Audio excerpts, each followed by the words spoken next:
नमस्कार, आप देख रहे हैं सिटी पोस्ट लाइव और मैं हूं आपके साथ नेहा मिश्रा। बिहार विधानसभा चुनाव 2025 के बीच बीजेपी ने एक बड़ा और सटीक दांव खेला है। लोक गायिका मैथिली ठाकुर मंगलवार को पटना के होटल चाणक्य स्थित भाजपा मीडिया सेंटर में आयोजित मिलन समारोह के दौरान भारतीय जनता पार्टी में शामिल हो गई। इस मौके पर पार्टी के कई वरिष्ठ नेता मौजूद रहे। मैथिली ठाकुर के बीजेपी में शामिल होने को पार्टी की सांस्कृतिक और भावनात्मक रणनीति का हिस्सा माना जा रहा है। मिथिला और सीमांचल इलाकों में मैथिली ठाकुर की लोकप्रियता अपार है। खासकर युवा और महिला वर्ग में उनका गहरा प्रभाव है। उनके भक्ति गीत, लोकगीत और सोशल मीडिया पर सक्रियता ने उन्हें बिहार और झारखंड के अलावा पूरे देश में पहचान दिलाई है। सूत्रों के मुताबिक बीजेपी मैथिली ठाकुर को अपनी चुनावी प्रचार अभियान का चेहरा बना सकती है। उनके सोशल मीडिया पर करोड़ों फॉलोअर्स हैं और उनके वीडियो गांव-गांव तक देखते जाते हैं। पार्टी का मानना है कि मैथिली ठाकुर छवि सांस्कृतिक और स्वच्छ बिहार की प्रतीक है, जो युवाओं और पारंपरिक को वोट बैंक दोनों को जोड़ने में मदद करेगी।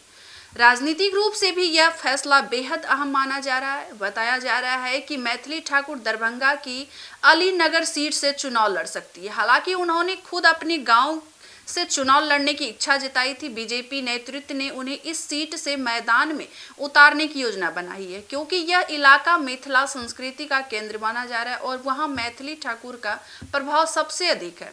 इससे पहले बीजेपी चुनाव प्रभारी विनोद तावड़े और केंद्रीय गृह मंत्री नित्यानंद राय साथ मैथिली ठाकुर की तस्वीरें वायरल हुई थी, जिसके बाद से उनकी भाजपा में शामिल होने की अटकलें तेज हो गई थी।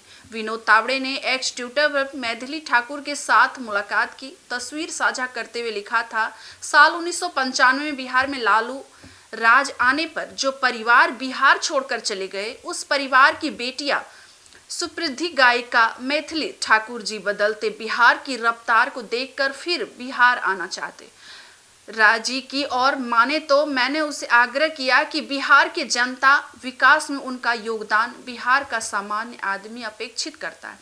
इस बयान को बीजेपी के घर वापसी और नई पीढ़ी के भरोसे वाले अभियान से जोड़कर देखा जा रहा है। पार्टी यह संदेश देना चाहती है कि बदलते बिहार में प्रतिभाशाली युवा और प्रवासी अब अपने राज्य की राजनीति और विकास में भूमिका निभाना चाहते हैं। कुल मिलाकर मैथिली ठाकुर का बीजेपी में शामिल होना पार्टी के लिए सांस्कृतिक, राजनीति और जनसंपर्क तीनों मोर्चा पर बड़ा मास्टर स्ट्रोक कर साबित हो सकता है। मिथिला के मिट्टी से जुड़ी यह बेटी अब सियासत के मैदान में उतरने को तैयार है और उनके आने से दरभंगा सहित पूरे उत्तर बिहार की राजनीतिक विसात में नई हलचल शुरू हो गई है। तो इस खबर में बने रहिए हमारे सिटी पोस्ट लाइव के साथ। धन्यवाद।